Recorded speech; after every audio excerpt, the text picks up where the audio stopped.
I firmly believed that if I worked really hard and I did all of the things right and I committed to really excelling, then I would feel happy in the future.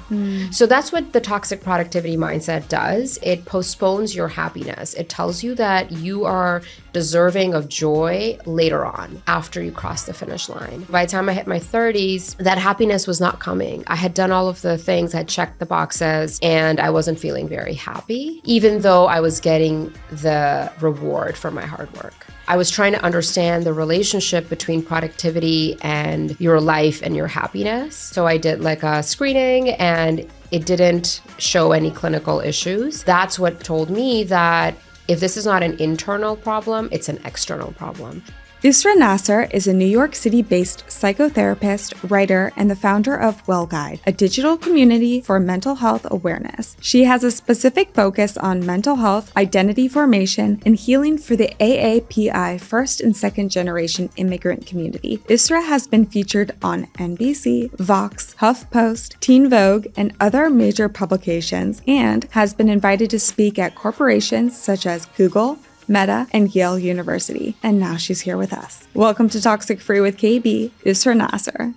Welcome to Toxic Free with KB, the podcast where we dive deep into the world of what it means to live a toxic-free life. I'm your host, KB. I'm a toxic-free lifestyle advisor and a diehard advocate for clean living.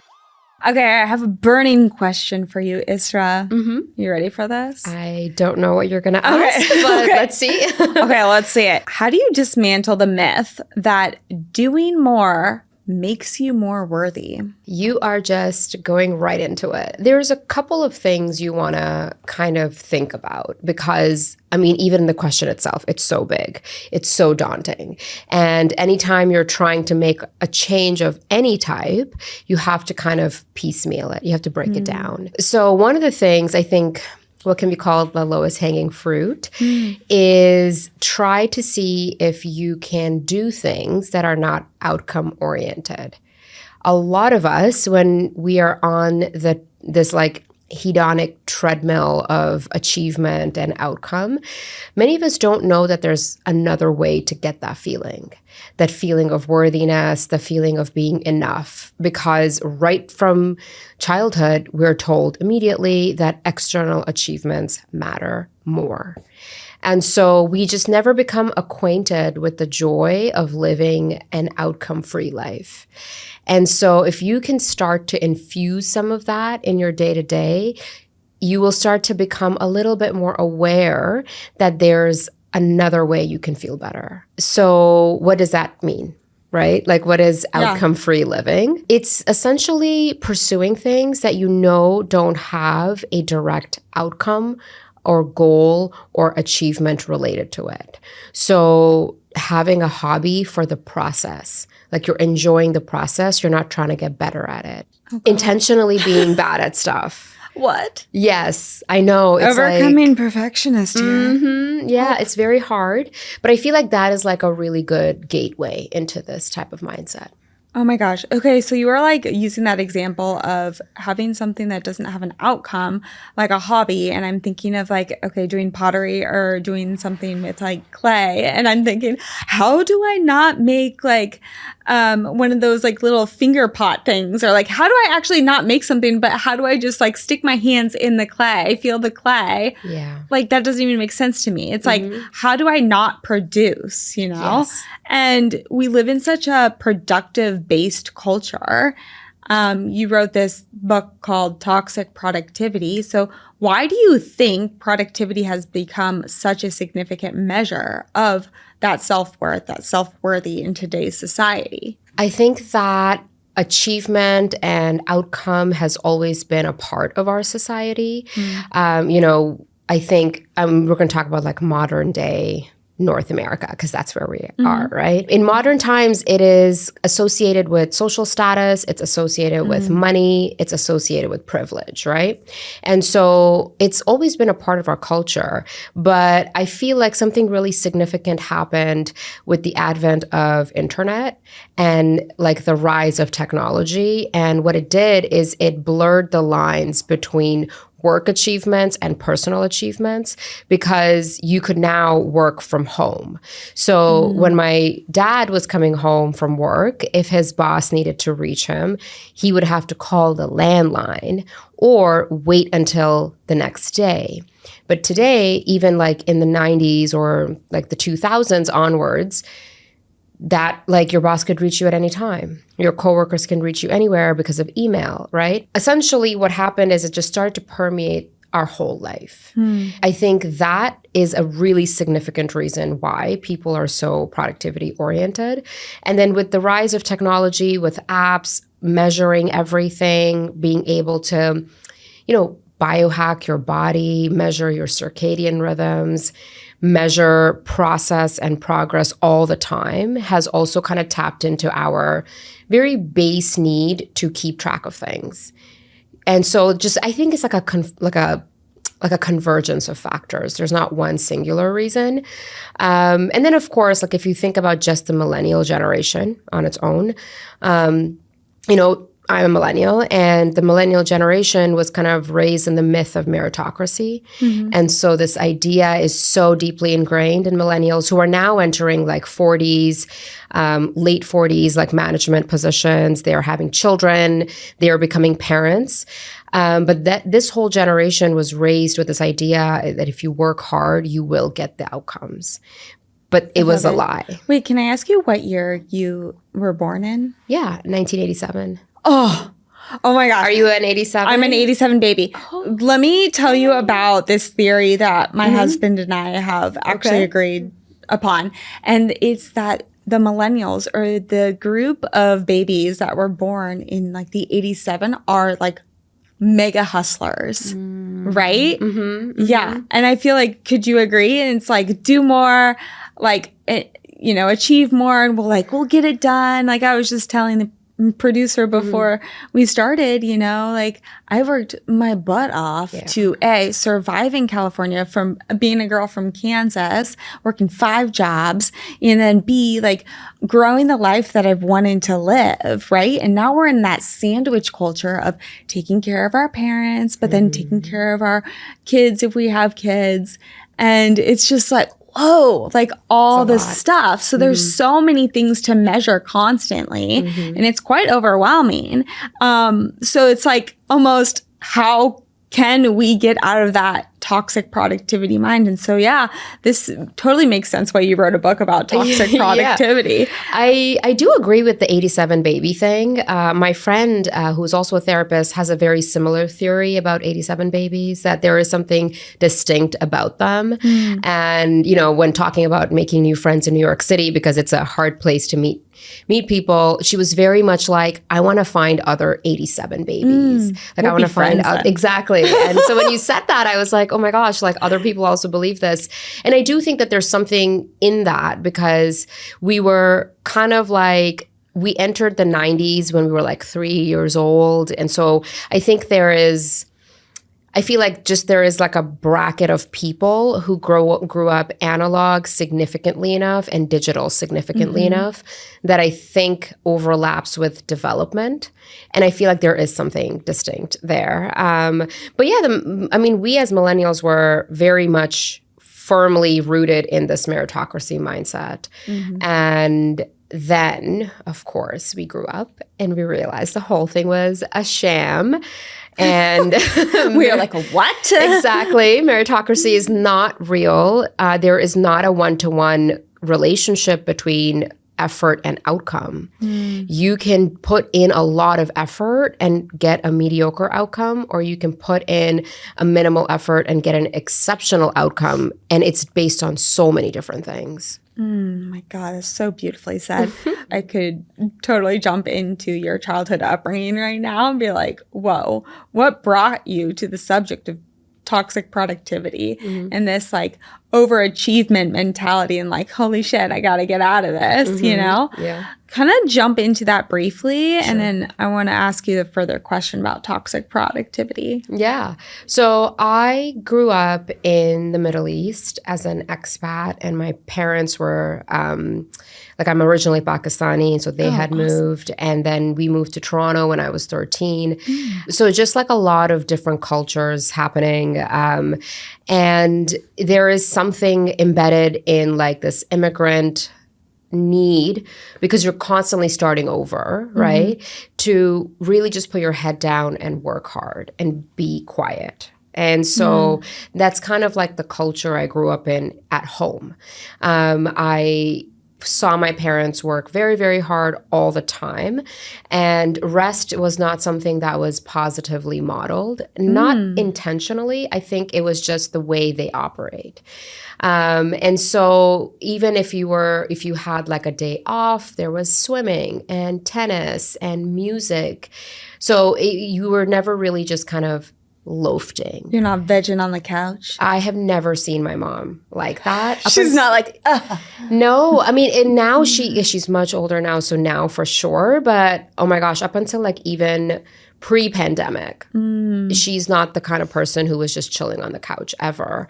And my dad is not like that either. And I'm not saying that that's good or bad. Yeah. I'm just saying like that's the context within which I grew up. Right. And, you know, being an eldest daughter, middle child, like there was just a lot of pressure on being academically really good, but also societally really good, being the good girl. So many women are raised like that. Good girl. Yeah, right. Just like I definitely am a recovering good girl. So me too. It's been a journey. Let's get coffee. We should. We're like 87 babies who are recovering good girls. And twins. Yeah, so essentially my upbringing was very much around doing things well. And I firmly believed that if I worked really hard and I did all of the things right and I committed to, you know, really excelling, then I would feel happy in the future. So that's what the toxic productivity mindset does, is that it postpones your happiness. It tells you that you are deserving of joy later on, like after you cross the finish line. And what happened is, you know, by the time I hit my 30s, that happiness was not coming. I had done all of the things, I had checked the boxes, did all the things, and I wasn't feeling very happy, even though I was getting the reward for my hard work. And that's really what started the exploration of this book, where I was trying to understand the relationship between productivity and your life and your happiness, because I was feeling unhappy. And I'm a therapist, and so my first thing was to rule out any mood issues. And so I did like a screening, and it didn't show any clinical issues. And so that's what kind of told me that if this is not an internal problem, it's an external problem. It's something with the way I'm living, like my habits, my lifestyle. There's something going on that needs to change. And so I started reading a lot of journal articles on motivation, happiness, and, all of that stuff. And from that came a lot of material for this book. And that's how this book came to be. What brings you happiness? Right now, what brings me happiness is very slow mornings. What does that look connections. Like? Oh, so a slow morning for me is a tech-free morning. It is having breakfast and coffee in just light music, sitting on the couch, and not doing anything when I'm doing that. Once in a while, I'll watch like The Great British Baking Show or Planet Earth or something like that.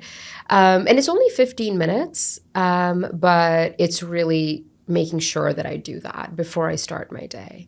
That gives me a lot of joy. And of course, like doing my skincare after waking up while listening to music. And then this last year and now coming 2025, what is my season of joy, if you will, is deeper connections with community instead of broader connections. Okay. Tell me why you reacted like that. Well, I reacted to that because when I don't do resolutions, but I do lists of like intentions.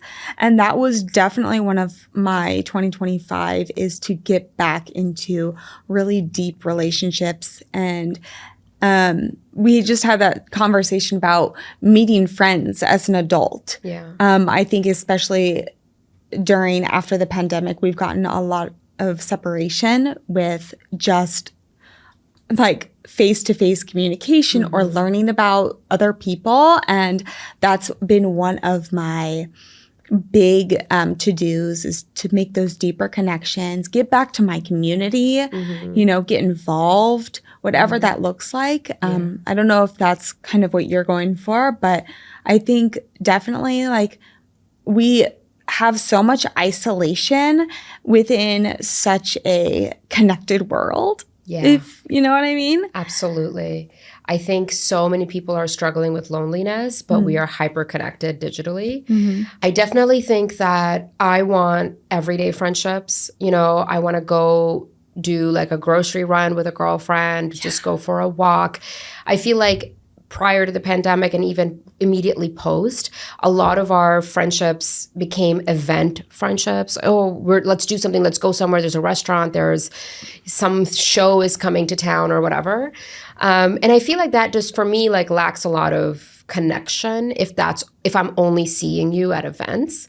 And the toxic productivity mindset also seeps into our friendships because it's all about optimizing. It's all about like, how can we do the best thing with this limited time that we have together? Oh, yeah. And I think what you really need is to waste time together as friends. Like you just need to like hang out, and it doesn't need to have an outcome. It doesn't need to have a thing that we can post about. I want to do home hangs in our robes and just chill.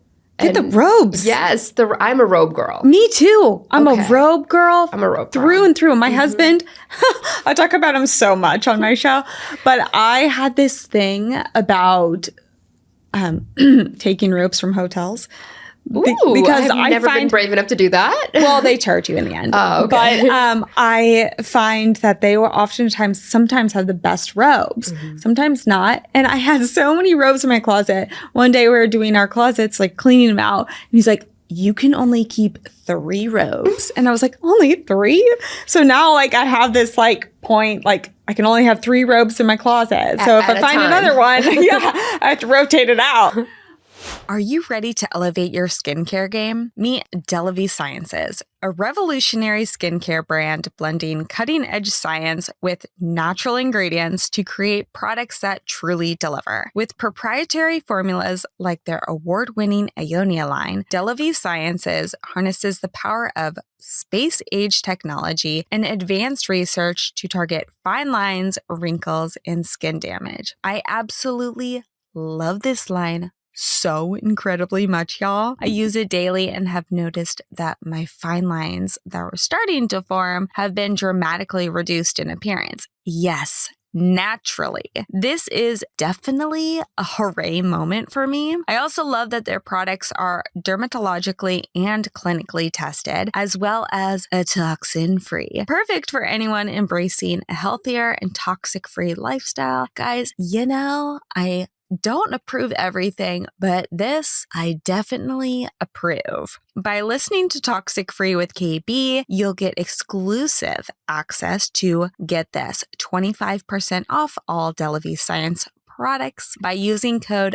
TOXICFREE, because your skin deserves science, not shortcuts. Once again, visit WellGuideSciences.com today and use code TOXICFREE for 25% off and experience the future of skin health. To hear more about this innovative skincare line, listen to my entire interview with one of the founders of WellGuide Sciences, Dr. Kyle Landry. But yes, I love the whole robe hang thing. I think that's so fun. And I also think getting back to like spontaneity. Remember when you were a child and you'd like call up your friend across the street and you'd be like, hey, can you play? And you would run outside and do whatever you wanted to do, or I'll walk over right now. It's like now everyone's like, if you plan too far in advance, they get like almost scared. They're like, well, I can't do it anymore, you know? But now I'm just calling girlfriends. I'm like, hey, are you available right now to walk the dogs? Yes, absolutely. I love that. I think that's great. It's so, I started doing it last fall where I was like, hey, like, are you around? Are you around? And let's just go for a walk. Or the other day, my friend was going away for a weekend and I just brought some Chinese food and I was like, let's just pack, let's just chill. Like, it doesn't have to be a thing. Yeah. I feel like our society has made everything a thing, you know, whether it's like a girls trip or just hanging out or a dinner. I feel like it takes us away from the present moment. Oh, yeah, exactly. The planning like overtakes the presence. Yeah.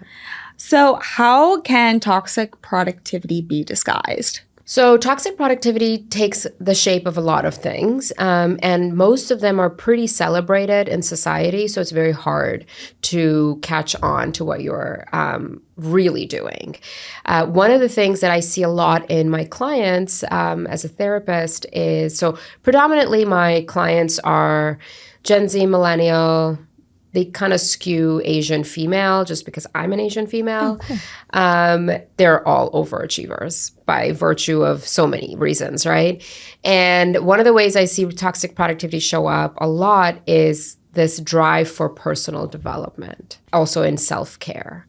So, so toxic productivity is a mindset. And the mindset tells you that you have to do things in a very specific way. It has to be done in this specific order. And if it's not done like that, it's not good enough. And if it's not good enough, you're not good enough. Like, that's the mindset, right? Okay. And you're like, oh no, I'm being attacked. But like, I also had the same issue. And so when you think about self-care and how people have commodified wellness right now, I used to work with this client of mine who essentially had these like 4 things that she really needed to do on a Saturday morning to feel like she had made the most of her Saturday morning. But it was kind of like a drag for her. Like, she was not actually enjoying the benefits of the running to the farmer's market and getting the green juice and doing her Pilates class and also doing the journaling and meditation at home. Sounds like my Saturday. You know, but if you are like actually present and engaged, then you are getting the benefit from it. Right. If you're doing it because you saw somebody do it on TikTok and now you feel like this is the only way to do a good Saturday morning self-care routine, then you've kind of tapped into the mindset of toxic productivity. So it's not the action, it's the intention behind the action. So that's one way toxic productivity can really show up, is like it's masked as self-care. And then personal development is a really big one. I've met so many people in the last 5 years who say things like they don't read fiction anymore because it's like a waste of time. And they only read self-help or memoir because they're learning something, because they need to develop themselves at all times. People don't listen to full albums anymore. They'll just pick the 2-3 songs that are trending, opting to listen to podcasts, like wellness or, and I shouldn't probably say this here because this is a podcast. And I've done like over 45 podcasts. Listen to the podcasts. Please do listen to them, but also listen to other things. Right. You know, like listen to music in the morning and then listen to the podcast on your way to work. Like, have some balance. So habit stack, but just like invite balance into your life. And even in the book, like, I'm not making a case to do away with all of these things. Like, we need to drink the green juice. We need to like read self-help books. I mean, I wrote one, right? So I know the value in it. But I think we've just kind of skewed one way too much. And I want to bring us back to center as a culture. Okay.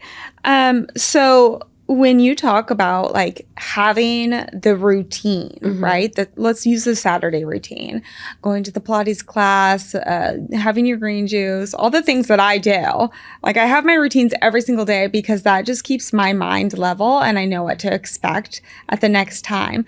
So having that Saturday routine, I think what you're trying to say, and you can correct me if I'm wrong, is that when it starts to become unenjoyable, and almost like a chore that you don't want to participate in, that is toxic.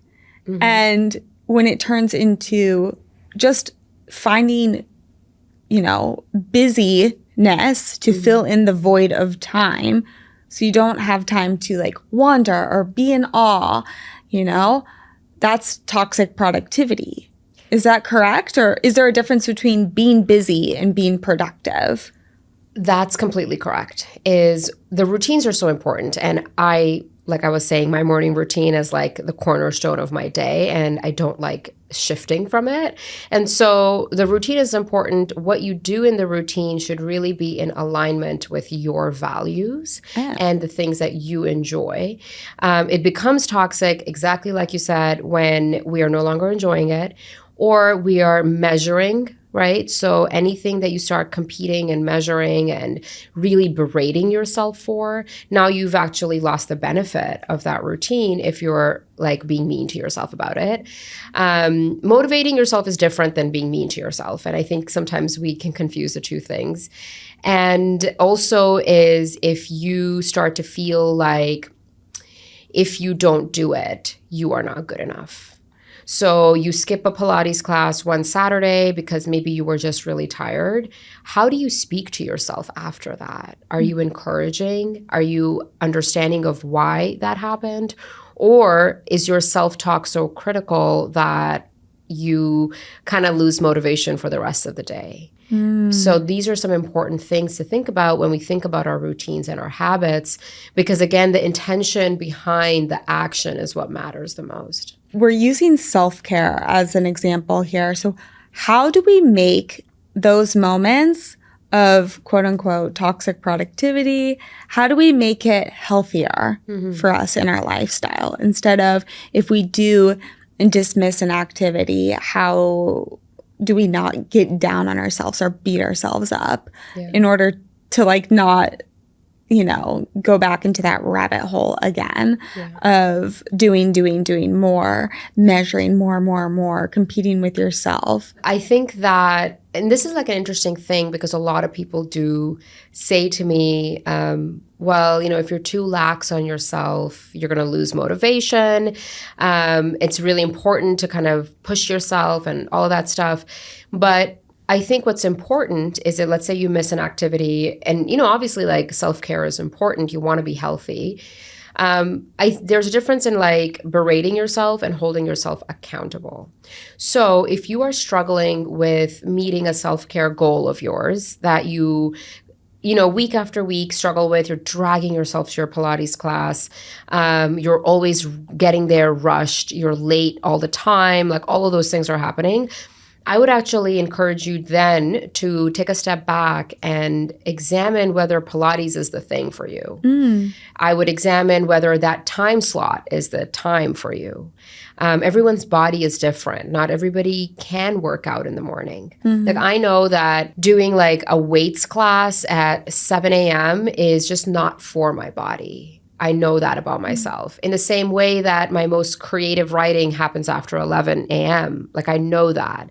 And so I would encourage people to take a step back when things are not working, instead of just saying, "Oh, you're so lazy. You don't do this or you don't do," like that's kind of how we talk to ourselves. Like, "Oh, you're so lazy. Oh, you're so unmotivated. You'll never be able to work out." We say all these things that we would literally never ever say to anybody else. So I would say that is how do you do that is you examine whether the things are actually working for you and make a more reasonable plan to achieve it. Okay. So toxic productivity, as we're noticing, it does really affect our mental and emotional well-being. What are some strategies or practices for breaking free from this toxic productivity? I have two amazing fur pups. I've got Poppy and I've got Harley Girl. I'm just pretty much a dog freak. When I found Botanical Bones, I had to contact the owner and I had to ask, oh my gosh, can I get some Treatos for my pups? Of course. She sent a whole bundle my way and my dogs are obsessed. So they have 3 specific formulas that I want to shout out, and they are based upon traditional Chinese medicine, which y'all know me, I'm a huge fan of that. So they've got Inner Glow, which has chaga, dandelion root, and ginger. They've got Flower Power, which is blueberries, red clover, and reishi. And they've also got Balance and Calm, which has ashwagandha, lemon balm, and hemp seeds. So, of course, you can pick your quote unquote pup's favorite type of flavor. But let me tell you, the dogs will love them all. And trust me, I have literally sniffed them myself, and I'm thinking about trying a handful or two. I want to give you guys 10% off these amazing treats that your dogs will love and then will thank you for time and time again. 10% off using my code HONEST10, because we could all use a little more honesty in our diet, and I think our pups could too. So head on over to botanicalbones.com and use code HONEST10 for 10% off. Let me know what y'all think. I think one of the hardest things to incorporate change into our lifestyles is probably our cleaning products, because a lot of people think just because that smell is coming out, that means it's clean. But truly, y'all, you've heard me talk about this time and time again, that smell could actually be a toxin. So something that I've actually incorporated in our household, and I actually send the kits to all of my friends and family members as gifts time and time again, is Branch Basics products. Guys, Branch Basics never set out to sell soap. They truly are on a mission to help people create healthy homes and experience the power of pure. I am totally on this game as well. And someone that has been highly sold is our house cleaner. She has helped toss the toxins with me, and she uses Branch Basics for all of our cleaning necessities at our house. And let me tell you, we don't always live in a clean space. We've got 3 kids, 2 dogs, I've got a husband, so we've got a lot of things to clean up. 3 of the things that have really popped into my shopping cart lately are their new formula laundry detergent. Their toxic-free candle, because baby girl loves a good bath time and sitting by the candles at night when she enjoys her good veggie bowls. And also their hand soap. But 2 of the staples that I live by in our household, and trust me when I tell you I can use this for everything, even on my pups, is their Oxygen Boost and their Liquid Gold Concentrate. So guys, I'd like to help you get started on your cleaning by giving you 15% off all starter kits. And also, guys, this applies to their hand soap and their toxic-free candle, all the things. Not only will you get your starter kit, but you can get a whole bunch of other items to stock up on. Give the gift to yourself and use my code over at Branch Basics, which is Toxic-Free KB. Guys, again, if you want 15% off, use Toxic-Free KB. So one is the one I talked about in the beginning of the show, which is try to see if you can tap into a non-outcome related activity. Last year was so hard. It's so hard, but if you frame it, so I framed it as like my year of hobbies. Last year was my year of hobbies. And all I did is I tried to pick up various hobbies like across the year, committed to them for like 3 months at a time, with no goals. Wait, what were some of those hobbies? Okay, so needlepoint. Oh, okay. Yeah, I know. And I was so bad at it in that the first thing I made, the first stitch was like backwards. So the whole thing came out inside out. And I didn't even try to change it. Is that like cross stitching? No, cross stitching has 2, right? You like a choo. Oh yeah, that's what it is. Yeah, so I guess it's the same thing. It's like you have like a little frame with a cloth. Yes, I loved that. I did it in 7th grade. Oh, I grew up really? in Kansas. I had home ec class. Okay, keep going. Well, I mean, you're probably better than me because I did. I made a pillow. That's so cool. I literally made a few patches of things, and then that was it. I did improv. Oh, fun. Super fun. 100% recommend to everybody. Whether you're an introvert, an extrovert, whatever your Enneagram is, it doesn't matter. Like, you must do it once. It was just so playful and freeing. And then I did a lot of puzzles. I got into puzzles. And then I also did a lot of art classes around the city. So wherever you live, see if libraries and museums host free art classes. Mm-hmm. Like the Met hosts free art classes on Saturdays, like I think the last Saturday of the month. There's a bunch of art cafes, probably in every major city now, where you can go and do stuff. I did a pottery class. So just things that I have no intention of becoming better at. And it was really, really freeing. And once I started getting the joy out of it, I was like, why have I not been doing this my whole life? So that's the first thing I would say, is try to see if you can tap into a creative hobby of some kind that will make your life more rich outside of just the things that give you productivity. The second way I would say is to undercommit. That's my favorite thing. What does that mean?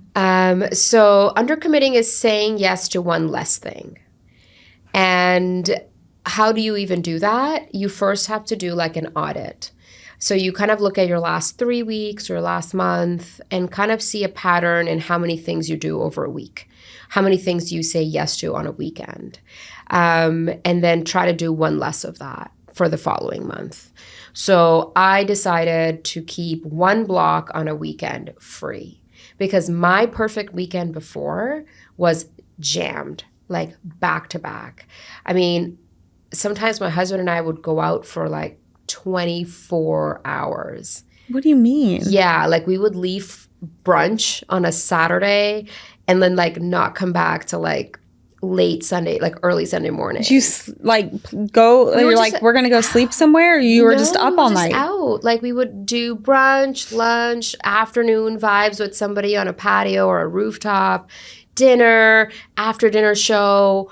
Oh, there's a DJ. Like it was too much. What cloth are you made from? Oh my gosh, I'm in bed by 8:30. Not a good one because I burnt myself out. And like my husband is like a pure extrovert. So like this man can go on forever and ever and My ever. husband's extroverted too. If you don't rein him in. And so like I'm just down for the ride. But then together we had to be like, okay, one chunk on the weekend, we're not doing anything. I'm in my robe. So yeah, so now I'm in the robe at least for one afternoon block on the weekend or an evening block or a morning block. So that's what undercommitting is. I also call it the Chanel rule. Holy shit. I almost said that. Coco Chanel. Yes. Take one thing off before you leave the house. 100%. We are like gonna be BFFs. We are literally the same people, I feel like, in so many ways. But yeah, it's like my favorite thing is to just kind of say yes to, because I'm just like, I feel so empowered. Like before I would feel a lot of like FOMO, but now I feel very empowered where I'm like, you know what? I don't need to go to this thing. I don't need to be out for no reason. Or I don't need to say yes to this presentation that doesn't really have that much of an impact on my business. You know? Is that toxic productivity doesn't have an impact on my business? Totally. Yeah. I mean, I think like every day, I think everyone, I don't know, I'm speaking for myself because I'm an overachieving perfectionist and I love achievements and I'm highly competitive with myself and with other people. It's like you give me a new sport to like participate in. My husband and I just went to Indonesia and I was playing padel, I think that's how you say it, with like some US Open champ. And I'm like, I'm going to get better at this right now. And it was so fun though. But yeah. Is there anything else, any other strategies or practices to breaking free? So I talked about my two favorite ones, which are overcommitting, undercommitting, and hobbies. I think another thing that can be really helpful is to really intentionally set better boundaries. And that's like a really vague one. The other two are very concrete. But a lot of times when we think about boundaries, especially like nowadays, it's all about like other people and other people's behavior, right? And we're trying to like police and control that. But boundaries are actually your own limits. And we don't often think about upholding boundaries with ourselves. And so most people, I think even me included in my 20s, we don't actually understand what our boundaries are. And we don't know the red flags of boundaries being violated, even by ourselves. And I think that's like a little bit more of like longer work, is understanding boundaries with yourself so that you don't jump to solve somebody else's problem and overcommit, so that you don't take on other people's emotional burden and now feel obligated to do something, so that you don't compare yourself to somebody's Instagram post, right? So I think those are like that's deep work around boundaries that I think can be extremely helpful. I love talking about boundaries, but what is a red flag of a boundary that's being violated? Resentment. Resentment how so? is one of the biggest red flags that some boundary is being violated, whether by yourself, to yourself, or by somebody else. So if you think about it, let's say there's a friend who is always late, but she's like a free spirit. She's kind of shows up very late all the time. Oh, F no. And you... I'm out of there. You don't actually say anything to her, right? Because that's just like the vibe in your friendship. But over time, you start feeling super resentful towards her. Not just when she's late, but when something else happens in her life or some news about her comes in and you start feeling resentment. I think the knee-jerk reaction would be like, oh my gosh, like, am I jealous of my friend? But if you actually do a little bit more examination, you might see that you're just resentful that she doesn't respect your time boundaries. And that was like the seed that started this.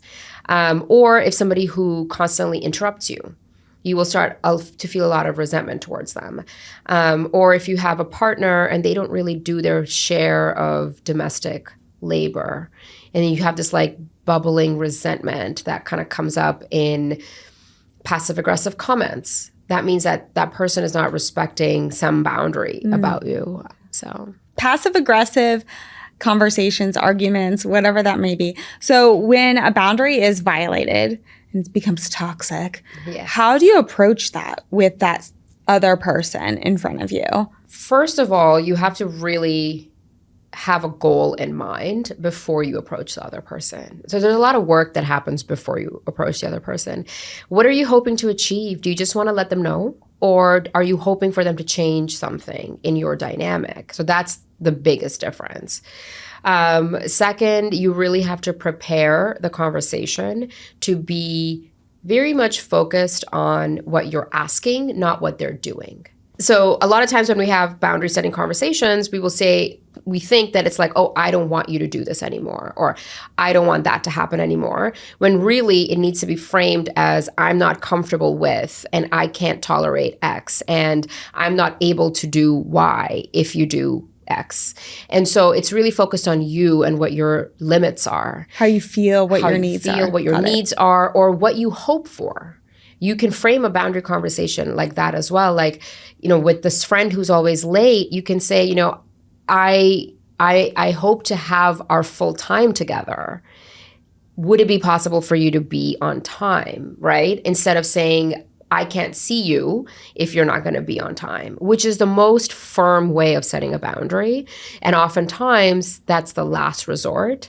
Oftentimes, it's with people you are not hoping to have a continued relationship with. Shoot.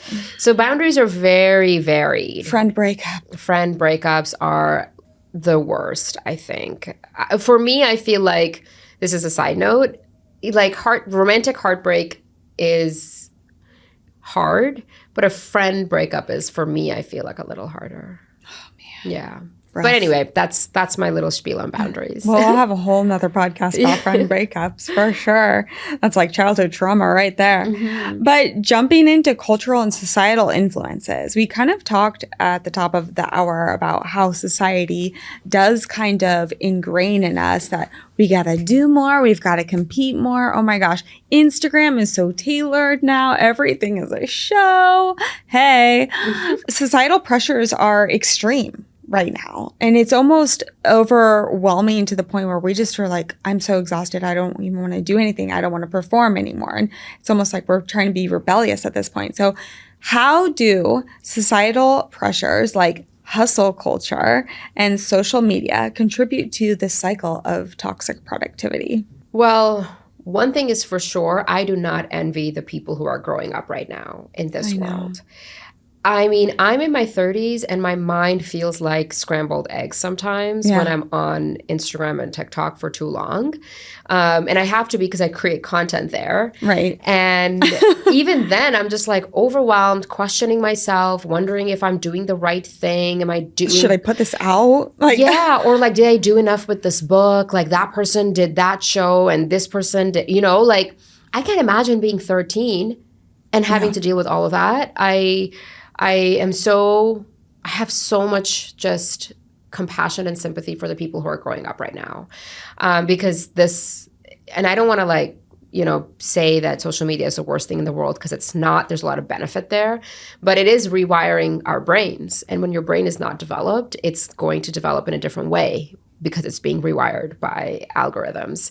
So TBD on the status of future society. But I think that when it comes to hustle culture essentially tells you what your values are. And so it doesn't allow you to actually know yourself. So you start believing that things are important to you, even if they're not. How many people have you met who are in careers that they did not choose? Right? Oh, I just had to study medicine. I needed to become a lawyer. My parents wanted me to be an accountant, right? Or all of my friends were going to Ivy League school, so I also had to do that, right? Or my brother is an astronaut, so I had to do that. And what happens is hustle culture doesn't allow you to really explore a relationship with yourself. And so I think one of the most radical things we can do is turn inwards. And I don't mean that in a self-isolation way. I'm a big proponent of community and connection. What I mean is see if you can get to know yourself outside the noise. And it doesn't mean you have to quit your career and blow up your life. But it does help you connect to your values. And so what that does, it helps you make better decisions that might not always be in service of hustle culture. So you might learn a little bit more about yourself through a lot of journaling, therapy, time spent in self-reflection, let's say over the course of a year. And then through LinkedIn, at the end of the year, somebody reaches out to you with a really good but demanding job. If you haven't done the self-reflection, you are more likely to just say yes because hustle culture is telling you this is progress, this is success, you'll get more money. But if you do self-reflection and you know yourself a little bit more, the chances of you saying no to that unhealthy, high demanding job are much higher. So you'll just become a little bit more value aligned. And I think it's in these small ways that we shift our life outside of hustle culture. And I can say this as a personal example. I resigned from a tech company 3.5 years ago, and since then have really been so intentional about the kind of jobs I'm accepting or not, because I just was able to really connect with myself a little bit more. And of course, there is something to be said about the privilege of making these choices. I think I mentioned this in the book as well. Not everybody has the privilege to step back and tap out of hustle culture. Like you said, so many of us are sandwiched between caretaking for elder parents, children, pets, all of those things. And so if you are in a situation where you can't tap out, I would encourage you to create a portion of your life that is just for you and not for the hustle. So essentially what you're saying is, the society that we live in that places value on being busy, being productive, the competition with the self and the other, it's not really where the happiness flows. Whatever you pay attention to will grow. Yeah. Right? And so you water the garden you love. And so and that's the garden that's going to bloom. So if you continue to water competition and comparison and self-doubt, that will grow. And if you kind of water abundance and connection and community and joy, then that will grow. Both things are always possible. You said a key word there, abundance, right? And I love this whole abundance mindset or lack or scarcity mindset. And I am a big believer in that mindset. I know a lot of people think I'm super woo-woo at times when I'm oh, but you have to believe that it's already happened, or you have to believe that today's gonna be a great day even though you didn't get sleep last night. Small examples like that. And this might be quantum physics, but what basically is happening if you're focusing on abundance or that gratitude of I have all this, I'm so grateful, and then something actually comes from that energy portal that comes from that, versus scarcity. So what's the difference between abundance mindset and scarcity mindset? I love talking about this, and I want to make one quick point about what you were just saying around like when people are saying that you're a little woo-woo because you say those type of things. There is this very famous cognitive psychology test that was done, and I'm sure you've heard of it. Is, if they asked a bunch of people to not think about red cars, and there was like images shown to them, and then they didn't say anything to a control group, and images were shown to them. The people who were asked to not think about the red car were the people who noticed more red cars in the same images. So what that shows is we have this cognitive filter. And when we either are told not to think about something, or there's something that is like, when you're told to not think about something, that becomes salient in your mind. And so when something becomes salient in your mind will filter out everything else that is irrelevant to that and only look for things that are related to that point, right? So if negative bias is salient, if the fear of losing opportunities is salient in your mind, your mind will cognitively filter out any positive things. And so to me, when people say this stuff and then they say, oh, this is like super woo-woo third eye, like it's actually very much rooted in the way our mind works. And there is this filter that is constantly happening, and we have power over that filter. And that's the difference between abundance and scarcity. Scarcity is when the filter is very much biased towards lack, fear, loss. And so that's all you're going to see. And your mind will tell you that, oh, if someone is being friendly to you, they want something from you, because it's filtering out positive. It's like you're not seeing the positive. But abundance is a bias towards openness and possibility. And so your mind shifts a little bit, and it starts seeing where things, like it sees pockets of possibility, because possibility and obstacles exist. Like the picture is the same. It's really, what are you focusing on and what is your mind filtering?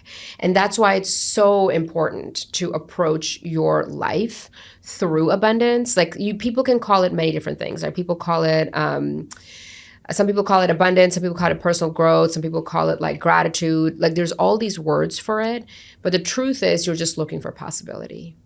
And it like fosters connection, it fosters community, it helps you kind of like build together, where scarcity will always isolate you, and it will be like a really fearful place. And I see people like that all the time, right? I see people who are so scared that other people will get what they have because there's just not enough, that they will not collaborate. They will not offer support. They will not try to uplift you.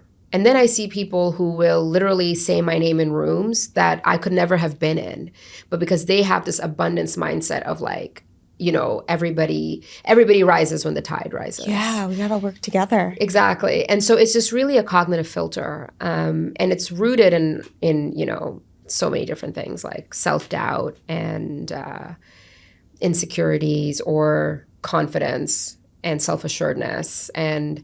But all to say in this long ramble of mine, it's something that we do have control over. So self-worth, self-esteem, what is the difference between self-esteem and self-worth? So I was like literally in my 30s when I learned this difference. So okay. If you don't know it, like please don't feel bad about it, to anyone who's listening. Self-esteem is related to your external achievements. This is the goodness you feel because you got the award, you got the grade, you got the outfit or whatever it is. And that is valuable. Self-esteem is an external achievement-oriented thing, and we need that. Self-worth is an internally oriented thing. Mm-hmm. Your self-worth is how valuable and good you feel in your life as yourself. It's like your innate human value.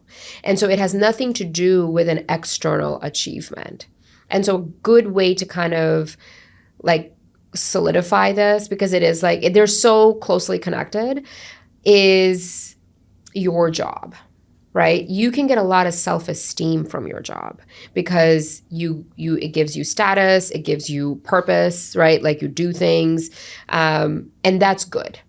Your self-worth cannot be dependent on your job because your value as a human remains unchanged whether you have a job or not.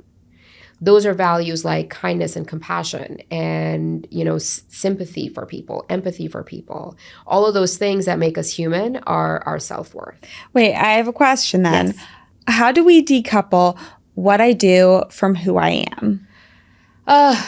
The golden question. That's like now my life's purpose is to try to understand that because mine was so connected so deeply for so long. Mm-hmm. Like I didn't really have an identity outside of the things that I was doing.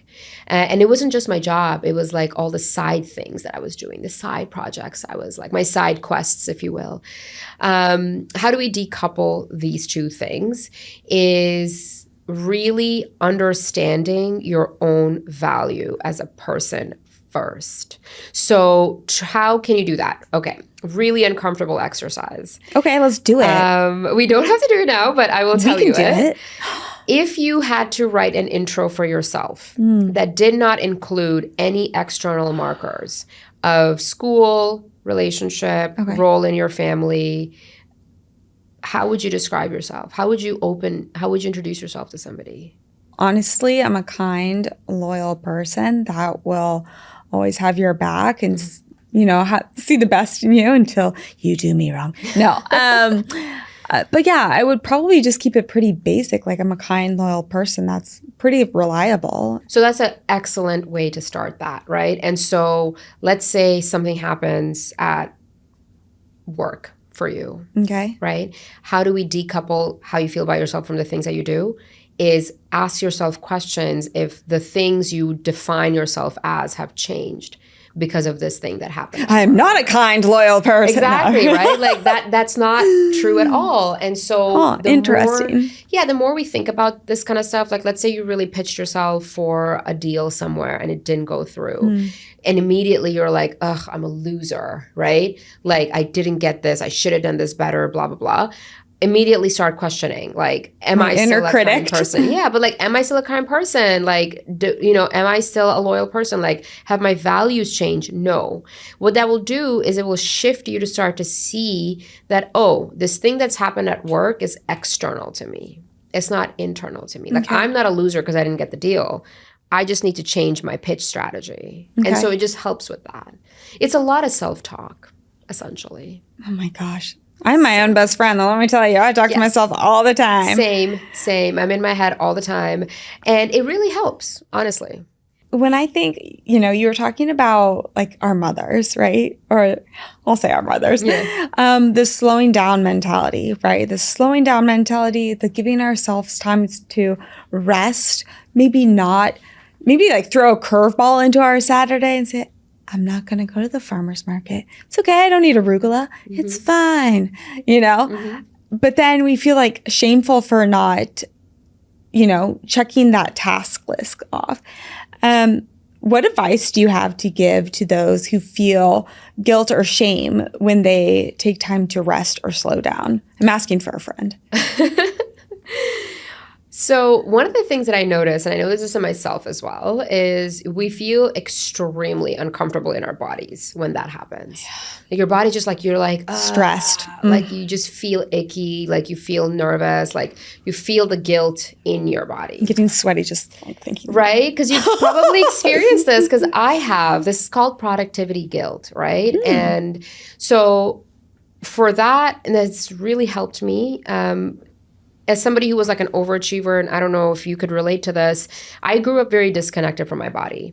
My body was just a tool that was going to help me get to the next stage, right? Like I didn't have a positive relationship. I didn't have a negative relationship. I just had a very neutral, like my body was just something that I could use to like get work done, and I don't need to sleep, and I don't need to eat, and I can pull all-nighters and go off for 24 hours, right? So there's not a lot of respect or care or nurturing that I was doing to my literal physical home. And many people who struggle with toxic productivity have the same.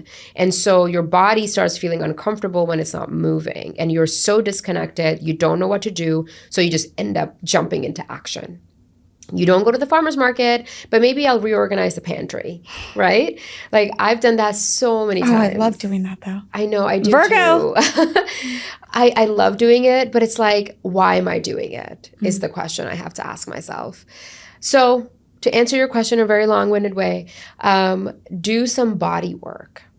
Get comfortable in being connected to your body. What's an example of doing body work? So breath work, that's a really good one. Like guided visual meditations, progressive muscle relaxation. These are all like mindfulness techniques.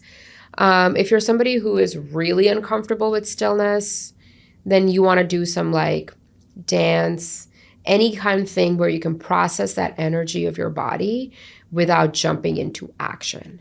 And so that is like a really good way to connect with your body. Because if your body's feeling uncomfortable, it's a sign that something is happening that you should pay attention to. Okay. So jumping back to those examples for someone who's like, I'm really not into meditation. What about movement meditation? What about like visually, like watching yourself walk, through a park, or going surfing and just being with the water and recognizing what your body's doing? Husband, without being like so hard on yourself if you don't catch 5 waves, What about stuff like that? Because I know a lot of society in general, it's going to be pretty drastic just to be like, all right, I'm not going to work today. I'm not going to look at my phone. And I'm just going to sit here like a Buddha. It's not realistic. You have to admit, connecting with the body is mother effing hard. And feeling the feelings is hard. And closing up that inner critic and becoming that inner coach, it's kind of hard. Yeah. So what are some other examples that are more applicable for someone that is really like running the gun, getting everything done, to just like step back and not ask a significant other, what are we doing today? What are we doing this weekend? So what do you want to do? And it's like still Thursday, Yeah, I think that's like a really, really good point. So you talked about like this like visualization exercise, or actually doing the thing but observing yourself while doing it. Is that what you meant? Yeah. I think watching your feet walk without your phone with you. Like a very unstimulated walk or something like that. I think like that can be very, very helpful. I do a lot of unstimulated walks, so like I know that helps. I never surfed in my life, but I love watching surfers. It's just so peaceful and calming for some reason. But other things we can do to connect with our body if we're really not able to meditate is, like I said, dance, like low impact workouts that are not like just pushing your body. That can be really helpful. Obviously, like mindful walks can be helpful. Being out in nature, being with animals, like science has shown that being around animals like actually changes the hormonal balance of the hormones that make you feel good. So that can be really helpful. Co-regulating with another human being can be really helpful. What does that look like? So co-regulating is what we do to children. So when babies cry, what do? We kind of hold them close. Essentially what happens is their nervous system starts mirroring our calming nervous system. So the heartbeat starts to mirror if you kind of literally put each other close. The breath will start to mirror when you do that. And for whatever reason, we stop doing that as we grow older. But our human desire and need for that has not changed. And so co-regulating with a partner, if you have one, or even a friend, can be really helpful. Depending on how close you are, you can do it just kind of putting your hands on each other so your nervous system can mirror each other. You can do like heart over hand for each other, like kind of sitting in front of each other. If you are physically close, like you can actually hug each other. And that does really help bring down your nervous system. So that can be really helpful with the body. And then doing like fidgeting exercises, is actually really beneficial. And so a lot of people who have ADHD do that, right? Like they'll fidget with their hands to try to stay grounded and present. So you can also do that when you're feeling that nervousness in your body. So knitting, playing with clay, the fidget toys that you have, all of that helps regulate your body. Essentially what you're trying to do is you're trying to regulate your body. Interesting. Just like being aware, being self-aware. Yeah. So going back into the shame topic, the shame narrative, how do we transform that shame and then turn it into curiosity? So this is big work. It's not something that we can just do one day because shame is A, very hard to identify. B, once you identify it, it feels really bad. And C, once you start feeling bad, it's really hard to find solutions. So to anybody who is trying to like dismantle shame, the first thing I'll say is just be really slow with yourself. Give yourself 6 months to do this. And how do you start? What's the first step to turning shame into curiosity? The first step is flipping the question. So shame comes in statements, right? Like your mind will have a thought that activates shame, and it's usually just a statement. So is there a statement that often comes up in your mind? And a good way to track that is expressive writing. And I know like I'm giving so many things that people have to do and it can be overwhelming. So just pick one thing to do in this episode instead of all of it. But expressive writing is a way of journaling where you set a timer for 5 minutes and you just journal nonstop for 5 minutes. And it's like a stream of consciousness. And so if you run out of things to say, you just will be like, I have run out of things to write about. This exercise is stupid. Yeah. Like I'm feeling really hot. And if you kind of like compile 3 weeks of that, you'll start to see a pattern of some thoughts. Like it'll start emerging and you can just highlight it. And you'll notice that shame is statements. It's just blank statements. They don't like you. And you might start seeing this theme over and over that, oh, your coworkers don't like you. Your friend doesn't actually really like you. Why did you say the stupid thing that you did the other day, right? Like, and if let's say that statement keeps coming up, that means you have a lot of shame around that. And so then you want to flip it into a question. You have to turn it into a question. It's like, why do I think they don't like me? What is the reason they don't like me? Why do I believe they don't like me? And then that curiosity opens a whole path of so many things. And this is why I say this is like long work. It's all long work. It's long work. That's why we're here in life, right? Yeah. And also like if you can access therapy, that is much easier than doing it yourself. If you can't access therapy, there's definitely a lot of great self-help books that are more instructional. So you can actually just follow like their workbooks for shame, for guilt, for a lot of stuff. That being said, I do want to say a really important like disclaimer type of thing. Sometimes the shame can be around really big issues like trauma and assault. And I feel like those are things that are better explored with a therapist. Yeah. So I think it's really important to care for yourself. Like in the way that you wouldn't put braces on yourself, you would go to like an orthodontist. Like some things definitely require additional support. And if you do have like a history of trauma, neglect, abuse, I would definitely caution people to not try to explore the shame on their own, at least for the first time. That's great advice. Thank you. Yeah. So we gave an example where I become hot and sweaty and I was like, oh my gosh, this is stressful just talking about it. And we have these things called stress triggers. We all have them, I know. But what do your stress triggers say about you? Gosh, our stress triggers say different things. So like if you are repeatedly kind of triggered by somebody making like giving you feedback, then that means that you're like the thing that's kind of getting activated is a fear of not being good enough.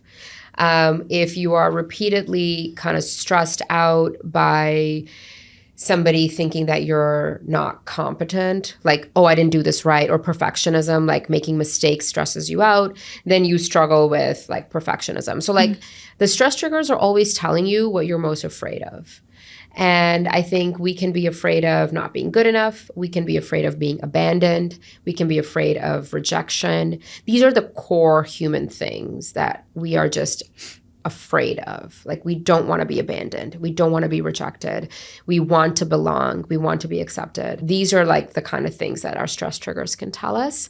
And it sounds like so intense. If you kind of like really approach yourself as a work in progress, and you approach yourself as someone who is just reading a book, like you are the book that you're reading, it's just like you uncover things chapter after chapter in any book, right? And so if you kind of see yourself as that, then it's easier to manage and grow. But if you see yourself as like, I am a formed being and I need to be fully formed by like age X, Y, or Z because society is telling me to, then stress triggers will really overwhelm you. And so I think just kind of see yourself as like a constantly evolving being in this like beautiful, complicated, messy world, right? And it just feels less overwhelming. How can we turn those stress triggers into tools of benefit? Oh my gosh. How can we do that? You know, I feel like I kind of say the same thing for everything, but it is really just about awareness first. I think if I'm constantly stressed out by a bunch of stuff, but I'm not really aware of the underlying pattern, that I'm not going to be able to make it helpful for myself, right? So thinking about the pattern of what stresses you out, what is underneath it, like what is really going on, what are the thoughts that I have, like doing this kind of like examination is helpful. And then once you have the data, then you can try to choose different responses. I love it. So you can choose to respond instead of react. How do you do that? Emotional regulation, right? You can choose to reframe someone's criticism as helpful information. That's like cognitive restructuring. That'll make you feel a little better. You can choose to take a mistake and see it as an opportunity for growth. You can choose to like reframe needing help as an opportunity to expand, right? So like once you realize what it is, you can transform it. And you transform it by reframing it, like cognitive restructuring and looking at other perspectives and asking yourself, what is another truth in this situation? Yeah, I think taking a beat for yourself, if I could use myself as a quick example, I reacted before I accurately responded. But now, since I meditate and I sit with myself and I maybe journal through the meditation, I'm able to, when something happens, just kind of like sit with it for a second and not act out of urgency. Like, is this a priority to me right here and right now? Do I need to respond to this email? Do I need to respond to that text? Whatever it may be. I think it's very, very, very helpful. So Israa, if you could give one piece of advice to someone who feels stuck in a cycle of toxic productivity, what would it be? Just one. My one piece of advice for someone who is stuck with toxic productivity is to go on regular solo dates. Oh, Yeah. I love that. Yeah, I'm a big fan of solo dates. And the reason I'm saying to do that is that it gives you an opportunity to self-reflect. It gives you an opportunity to get to know yourself a little bit more so you can get more value aligned over time. It gives you some moments of joy away from all of the noise. And it doesn't have to be an elaborate date. It can be like an hour, once every 2 weeks if you're really strapped for time, or it can be like a half hour every week. But having a solo date is important and it can help you. And solo dates are not times you are running errands, right? Solo dates are not times you are going to the UPS to drop off your returns. Like a solo date is an intentional moment that you've carved for yourself that you treat with the same respect you would a date. So you don't have to be super dressed up, but put a little bit of effort for yourself. Find a cute spot, go to a cute park, like, and spend time with yourself. Oh, that's nice. Yeah. I love it. Yeah. That's something I didn't even think you would say that. That's awesome.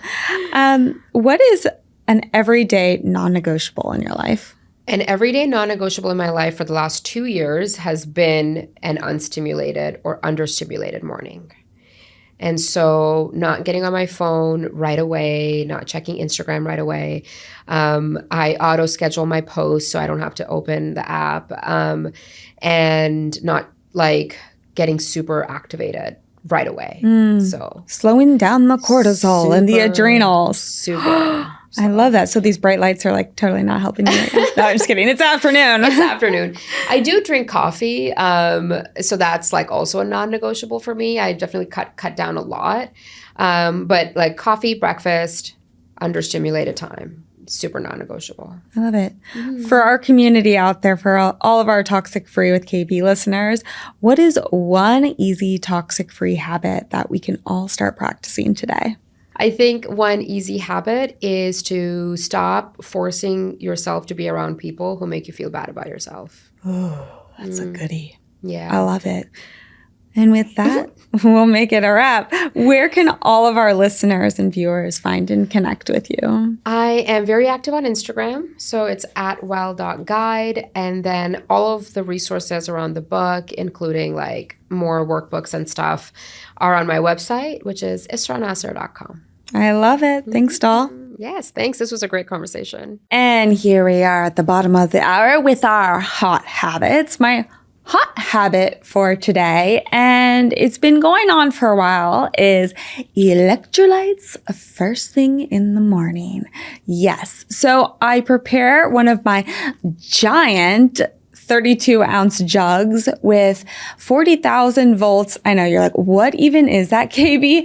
But 40,000 volts of electrolytes in that jug the night before. So when I wake up the next day, I just have a giant gulp of that, and it helps regulate my morning bowel routine, but then also my mood, my whole mood in general.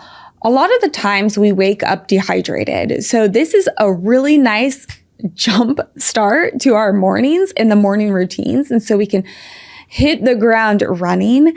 And as we just said in that last episode, not having toxic productivity, but more mindful productivity. I will be sure to add the link below of the exact product that I use. But if you don't want to indulge in that specific product, you can simply add a little sprinkle of pink Himalayan sea salt or real-time salts into your water and really sex up that beverage. And now jumping into our trendy trends, Text Talks. That is a mouthful. Can I say that like 5 times fast? Text Talks, Text Talks, Text Talks, Text Talks, Text Talks. Text detoxing. Basically, it's refraining from responding right away. Can you do that? Does that ... irritate you? Does it freak you out a little bit? When it goes away, does it stress you the mother effing out even more? I think this is such a beautiful practice on boundary setting, right? Giving yourself a beat and a moment to just digest the information and say, do I need to respond right now? Is this a priority? Is this creating toxic urgency in my life? Give yourself a beat and give yourself a boundary that you deserve, right? Remember, texting is such a modern day way of communication right now, and often at times it can feel invasive. So give yourself a beat, refrain from the text response for just a moment, maybe even 24 hours if it's not urgent or really, really a priority, and enjoy that text talks. All right, y'all. Thanks for tuning in. As always, I appreciate you guys so much. We wouldn't have this show if it wasn't for your support. All your DMs slipping in at me saying, I want to know more about this. What about that? It's so helpful. And I'm here to support you. I'm here to help you. This is why I'm Toxic-Free with KB. Remember, guys, you are doing your best and your best is great. See you next time.